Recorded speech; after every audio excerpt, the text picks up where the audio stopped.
Hello all and welcome to another video where today I'll be taking you through a drafting and interpreting financial statements mock exam. So this video will be split into 4 parts, which if you've seen any of my level 2 or 3 mock walkthroughs, you'll be aware I usually split them into 2 parts. But for the level 4 mocks, they do require some extra explanations and therefore it's more appropriate to split them up a little more. I'll be putting them into a playlist too, so it is easy to follow. So part 1 of this video, I'll be taking you through questions 1 and 2.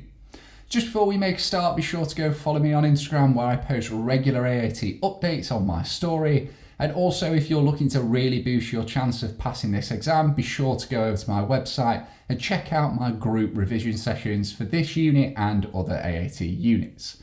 There's also another drafting and interpreting financial statements mock exam available to purchase on there if you're looking for additional material. Anyway, let's get on with the mock. I hope you do find this useful, and remember, if you do, please hit that like button and subscribe to the channel for more AAT videos. So the drafting and interpreting financial statements consists of 7 tasks and 120 marks, and you get 2.5 hours to complete all 7 tasks. Now this is a fairly prescribed format for the exam, which is nice because we do have a rough idea of what to expect. So what we'll do is we'll jump over to task 1 and make a start. So then task 1 is for 32 marks, although this can vary ever so slightly. So basically task 1 and 2 will be worth a total of 40 marks. However, the split between those marks can vary. Task 1 and 2 do use the same data, which you'll be able to find within the reference material on the right hand side. It is ever so slightly cut off the button to open it up on the screen recording. However, I will be opening it up shortly so you will be able to see the information that is available. So this starting task is about drafting statutory financial statements for limited companies. And the mix that you can get for this is either a statement of cash flows, which you can see we've got on screen now. You could also get a statement of profit or loss and other comprehensive income. You can get a statement of financial position and a statement of changes in equity. So it will be one, well, it will be more than one, but it will be a mix of those options. So let's have a look at what we have on screen then. So you've been asked to prepare the statement of cash flows and statement of changes in equity for Ocean Limited for the year ended the 31st of December. The most recent statement of profit or loss and other comprehensive income and statement of financial position with comparatives for the previous year of Ocean Limited can be viewed in the references section to the right. This information is also required to respond to task 2. As I said, it will be the same information that is provided for both task 1 and 2. That will always be the case. Part A then, draft a reconciliation of profit before tax to net cash from operating activities for Ocean Limited for the year ended the 31st of December. Show any negative figures using a minus sign. Okay, so there's 2 ways that we can prepare a statement of cash flows, the direct method and the indirect method. Now, AAT only tests you on the indirect method, which basically involves starting from our statement of profit or loss, net profit figure, also known as profit before tax. And you will then be adjusting that figure for any non-cash transactions that have been entered into the profit or loss. Now, it is feasible in the real world to also work back from your operating profit. However, for this syllabus, AAT has removed that option. So you are now always going to be working back from the profit before tax figure. So let's start off then by opening up the references because we will need those. So our first box is basically always going to be the same. It's going to be our profit before tax figure. So let's enter that in. So profit before tax, and we can see that we've got it right down here as 8793. So let's enter that in. Now there is no specific order we need to do these adjustments in. However, they are very similar each time, so we can usually expect to see depreciation, either a loss or gain on disposal of property, plant and equipment, interest, which is your finance costs, and then increases or decreases in our trade receivables, trade payables, and inventory. So let's start off by scrolling down, because depreciation usually comes first, and it will be given to you more than likely in the further information. So we can see here the total depreciation charge for the year was 6,572,000. Now we know that depreciation is a non-cash transaction. It is an accounting adjustment, and therefore for the purposes of the cash flow statement, we need to add it back on because it would have been taken off within our statement of profit or loss. So just searching for depreciation, here it is, I scroll past it. And what we can do is, because it had originally been taken off within our statement of profit or loss as an expense, we need to add that back in, and it was for 6,572. Remember, this table is in thousands, so make sure you take off your 3 zeros from the end of the figures, otherwise you'll be getting some really odd end result. So next on the list is I think we saw right towards the top, we had a loss on disposal of property, plant and equipment. So we can see that has been taken off as part of our statement of profit or loss, so therefore we need to add that back in. So again, just scroll down and we can see here we've got loss on disposal of property, plant and equipment. So let's add that back in.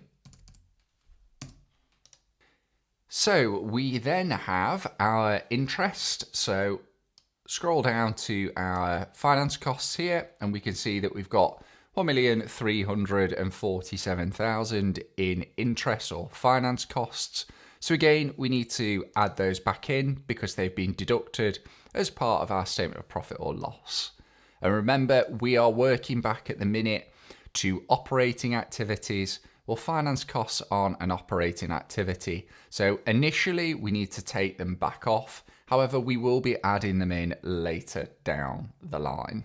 So we've got finance costs, and again, add those back in. So 1,347.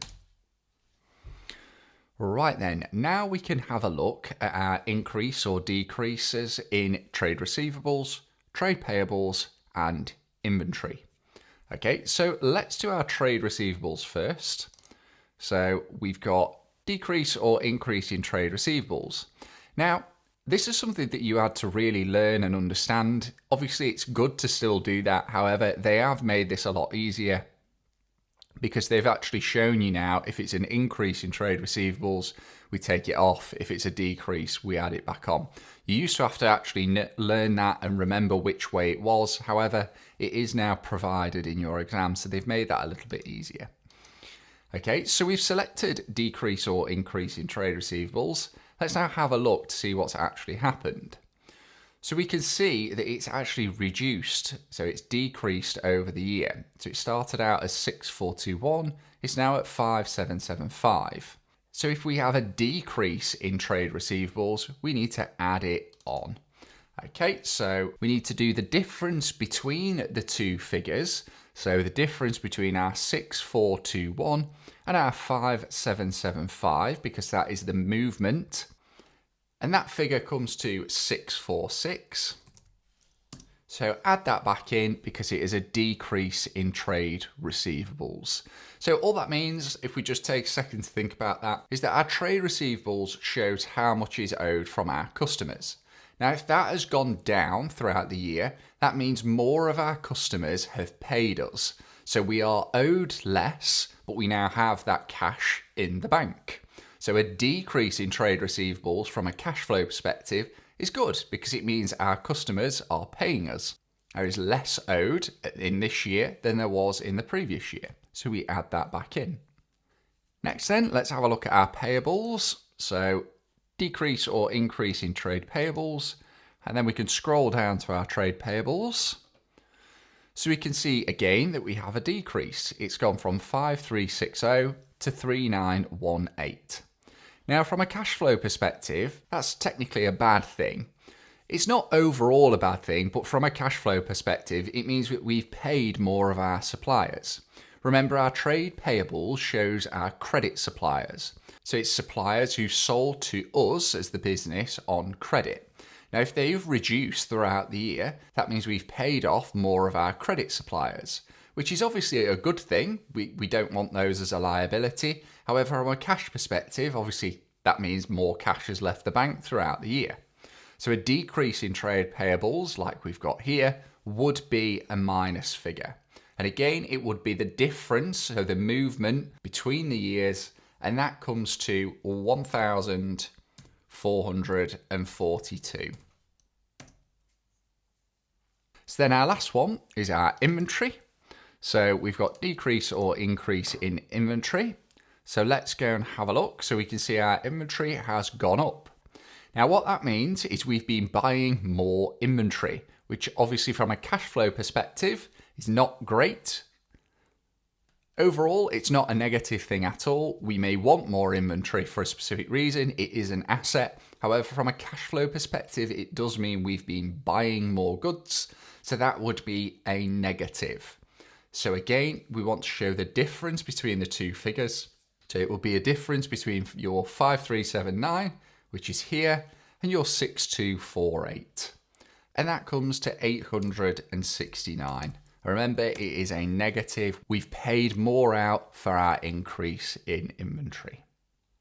So that gives us our cash generated from operations of 15,236,000. There are two more adjustments that we need to make now to get to our net cash from operating activities, and these will always be the same, and that is the tax paid figure and the interest paid figure. So let's select these from our list. So first of all, let's go with the tax paid, and then we've got interest paid. Scroll down, there we go. Okay, so let's have a look at what's been paid. So we've got our liabilities. So we can see that we started with 1843 and we've ended up with 1965. So we've got our starting liability and our end liability. Let's now check what is in the statement of profit or loss. So we've got a tax figure of 1741. Now the way I tend to do these is I draw out a little T account to show what the balance owed was for the tax at the start of the year, the tax charge, which is our 1741 within the P&L, and then what the tax owed was at the end of the year. And then our balancing figure would be the actual tax paid. So our starting balance is going to be on the credit side. Remember, this is a liability, so that was what was owed at the start of the year. We then credit it for the tax charge. So we would credit the tax liability and debit the tax within our P&L. We would then have the amount paid, which we don't know yet because it's going to be our balancing figure. And then on the debit side would be our balance carried down, which is the figure from 2000X1. And then the difference between the two columns would be the amount of tax actually paid, which if we do that now comes to 1619. So let's enter that in. And then we just have our interest paid, which is our 1347. So remember, it's what we added back in earlier, and then we take it off again down at the bottom. So that's going to be 1347. We do like to show these separately, so if you're wondering why do we add it back in, it's because we're working from our profit before tax figure, and technically interest paid isn't an operating expense, and therefore we do need to show it separately, the same as our tax. So that's why we have these two at the bottom. Okay, so that covers part A. Let's now scroll down to part B, where we'll basically be finishing off the rest of the cash flow statement. So part B, draft a statement of cash flows for Ocean Limited for the year ended the 31st of December. Note the following. You don't have to use the workings tables to achieve full marks on the task. However, any data that you enter into the workings tables will be taken into consideration if you make errors in the main pro forma. So probably worth doing. It is something that I would suggest. Just in case you mess something up in your answer, you do at least have the workings boxes where you may be able to pick up a couple of extra marks. And then it also states show any negative figures using a minus sign. Okay, so our net cash from operating activities we've just calculated. This is our 12,270,000. So let's enter that in. Now our investing activities will consist of usually purchases of assets and any sales of assets. It could also include, if there's any on there, dividends received. They are less common. The two most common are definitely the purchase of property, plant and equipment and any sales proceeds if they've sold any property, plant and equipment. However, if dividends received were in here, then that would also be something to add on. However, I can already tell you that they won't be because we've got two boxes here and we know that we've got the sale of property, plant and equipment and we can guarantee that there's been some purchased. Okay, so we can also expect to see from our workings boxes, one for purchases of PPE, that's a really common one, as is the proceeds on disposal as well. So these are definitely the two most common working boxes as well. So let's have a look then. Let's do our proceeds on disposal of property, plant and equipment first. So we've got our loss, so we'll need to take that into account later on. However, let's just scroll down because I reckon we've got something in our further information. So it states property, plant and equipment with a carrying amount of 486,000 was sold in the year. So what we want to do, go to our workings box and we want to select the carrying amount of assets sold. So we know the carrying amount was 486,000 according to our additional information. So we just want to enter in 486. Now to calculate the proceeds, remember, we had a loss on disposal, which means we received less money than what we said the asset was worth in our accounts. So to calculate the proceeds, we've got our carrying amount of assets sold, and then we need to minus off the loss on disposal. And how much was that? Let's just go and have a look again. It was 189. So we want to minus off 189. So we actually sold that piece of equipment for 297,000. So in our investing activities in our table, we can select proceeds on disposal of PPE and we got 297,000. The next one was our purchases of PPE. So a slightly more complex calculation, but we always start with the balance at the beginning of the year. So let's scroll down and we can see that our balance at the start of the year was 47,515. So let's enter that in, 47,515. Now, we've got a few things that we need to take into account here. We've got depreciation, we've got the fact that we've sold some PPE, and if there's anything else in our notes. So I would always start off by scrolling down and seeing what we've got in our further information. So we're going to need to take into account our depreciation, which I've already said, the fact that we've sold property, plant and equipment, and the carrying amount was 486,000. So straight away, we need to minus off our depreciation and our carrying amount because we've sold that equipment. Now it then states land was revalued upwards during the year for 4 million. So we would need to add that back in because part of the increase throughout the year we know is down to that land value. Now we need to add that back in because we didn't actually pay anything extra for that. A revaluation is just an adjustment. So we do need to add that back in. So let's get some of these figures in then. So start off with, let's do our depreciation.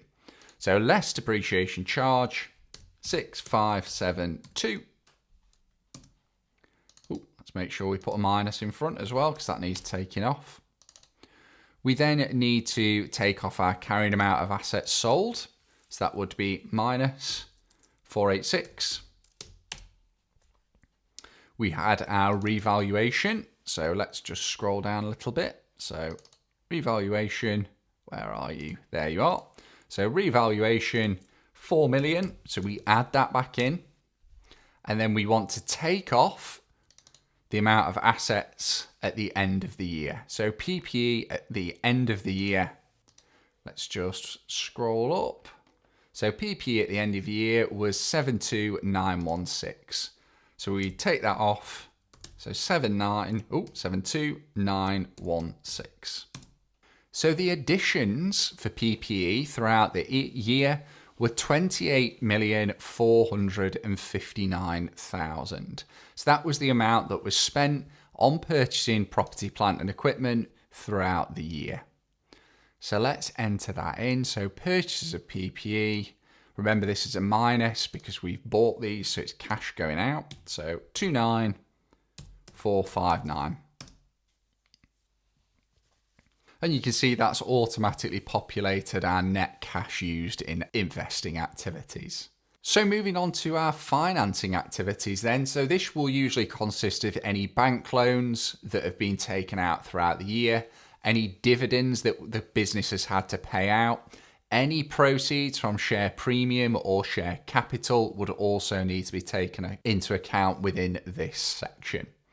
So let's have a look then. So let's start off with shares. So we can see we've got share capital and share premium, both of which have gone up throughout the year. So it will usually be condensed this into one box. So I'm looking here for proceeds of share issue. There we are. So to calculate this figure, we need to do the difference between both our share capital and our share premium. So the difference between our 24 million and 32 million. And then we need to add that to our difference in share premium of 2,150,000 and 6,530,000. So if we do the difference between the two, add them together, that gives us a total amount of proceeds from share issues of 12,380,000. Let's have a look now for loans. So we can see in our loans, we've gone up. So again, this is a cash inflow. So not necessarily a good thing for the business always, because we do have then a liability. However, from a cash flow perspective, it is obviously good. So again, we want to do the difference between the two figures to get the cash inflow. Select bank loans, and the difference between those two figures comes to 6,100,000. So then the last one would be our dividends paid, which is down in our further information. So it states a dividend of £2 million was paid during the year. So all we want to do, go to our box, select dividends paid, and it would be minus 2 million. And again, that's automatically populated our net cash from financing activities. So our next box to fill out is our net increase or decrease in cash and cash equivalents. And to calculate this, we simply need to do our net cash from operating activities plus our net cash used in investing activities. Obviously that is a minus, however, plus minus, that's fine. And then add on our net cash from financing activities. So it would be 12,270,000 minus 28,162,000 plus 16,480,000. And that gives us a net increase in cash and cash equivalents of 588,000. So our next two boxes, we've got cash and cash equivalents at the beginning of the year and cash and cash equivalents at the end of the year. So if we scroll up here, we've got our cash at the start of the year, which is 0. So what we do, scroll back down and double check to see if we have an overdraft, which we do. We've got an overdraft of 172,000. So in our cash at the beginning of the year, we want to show this as minus 172 because we were overdrawn. And then the cash at the end of the year was 416,000. So we can enter in 416. Now, moment of truth, because the difference between our cash and cash equivalents at the beginning of the year and our cash and cash equivalents at the end of the year should equal our net increase or decrease in cash and cash equivalents. So if we do the difference between minus 172 and positive 416, that does give us a difference of 588. So chances are we have got it right. It would be very, very unusual for these three figures to match up and you have got the question wrong. Extremely unlikely. Okay, so it's a great little check to do at the end. If they don't match up, something has gone wrong. So just work back through your figures, usual error checking, make sure you've typed everything in correctly. They are auto added these, so it's not like you've added them up wrong. Okay, so just go back through, make sure you've not mistyped anything, make sure you've not miscalculated any differences from year to year, and fingers crossed you should be able to find that difference. Okay, so that finishes part 1. Let's now move on to task 2. So click answer, and that takes us straight on to task 2, which is only worth 8 marks. But like I said, it's because task 1 and 2 are worth 40 in total. The split can vary between 1 and 2, but they will always add back together to give you 40. And we are using the same set of data, so I can leave this reference table up on the right hand side. So task 2, as I said, is a continuation, and we need to draft a statement of changes in equity for Ocean Limited for the year end of the 31st of December. Show any negative figures using minus signs. So start off with your balances. Now for these, they are dead straightforward. However, I know that they do take a little bit of time getting used to. However, we are literally taking the information that has been given to us and just inputting it into this table. So let's have a look. So scrolling down to our statement of financial position, we start out with our share capital at the beginning of the year, which was 24 million. So we can enter in 24,000. Share premium was 2,150,000. So we can enter in 2,150. The revaluation was 0. So we leave that blank, or actually, I would actually type in 0 if it was me, just to make sure. And then retained earnings was 6,190,000. So we can enter in 6,190. Okay, we can then move on to our total profit for the period. Now your total profit for the period will be figures taken from your P&L. So let's scroll back up. And as we know, share capital and premium won't have any effect from our statement of profit or loss. So we can enter in zeros for these.